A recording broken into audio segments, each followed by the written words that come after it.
The National Weather Service in Chicago has issued a tornado warning for northwestern KALB County in north-central Illinois, southwestern Boone County in north-central Illinois, southeastern OGLE County in north-central Illinois, southeastern Winnebago County in north-central Illinois, until 7:45 p.m. At 6:57 p.m., a confirmed large and extremely dangerous tornado was located near HILLCREST, or just northwest of Rochelle and moving northeast at 45 miles per hour. This is a particularly dangerous situation. Hazard: damaging tornado. Source: radar confirmed tornado. Impact: you are in a life-threatening situation. Flying debris may be deadly to those caught without shelter. Mobile homes will be destroyed. Considerable damage to homes, businesses, and vehicles is likely, and complete destruction is possible.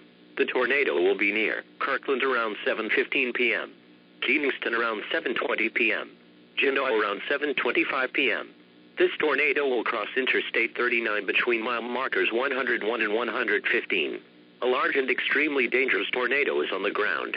Take immediate tornado precautions. This is an emergency situation.